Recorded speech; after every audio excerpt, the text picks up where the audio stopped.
La saison actuelle de la Star Academy touche bientôt à sa fin. La grande finale, tant attendue, aura lieu le samedi 25 janvier, suivie d'un documentaire exclusif, Star Academy, les coulisses du château, diffusé le dimanche 26 janvier à 16h10.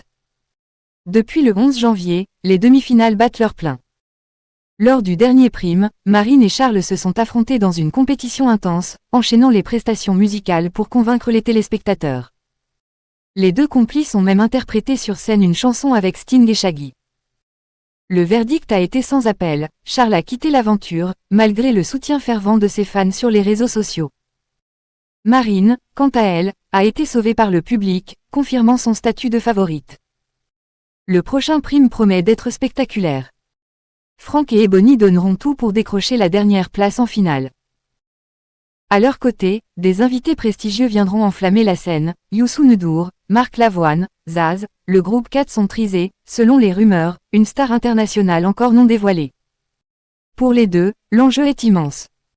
Bien qu'ils aient tous les deux leurs qualités artistiques et leur public, Franck semble bénéficier d'un avantage stratégique. D'après les derniers sondages de popularité, il a vu son soutien grandir considérablement depuis l'élimination de Charles. Ce mardi 14 janvier, il cumulait 69,5% des votes, contre 30,5% pour Ebony. Si Franck accède à la finale, il pourrait fédérer non seulement ses propres fans, mais aussi une partie des soutiens de Charles et, potentiellement, ceux d'Ebony. Cela pourrait faire de lui un sérieux rival pour Marine. Marine reste cependant une candidate redoutable. Sauvée à plusieurs reprises par le public, elle bénéficie d'un soutien massif. Bien qu'isolés du monde extérieur, les élèves du château peuvent percevoir leur popularité à travers les votes du public. Marine a également eu un aperçu de son soutien lors de son déplacement à Arras, près de chez elle.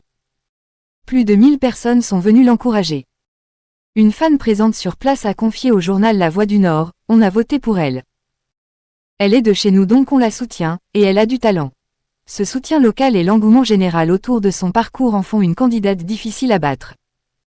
Mais la question demeure, parviendra-t-elle à conquérir le titre ou sera-t-elle détrônée par Franck ou Ebony? Rendez-vous le samedi 25 janvier pour découvrir qui remportera cette édition exceptionnelle.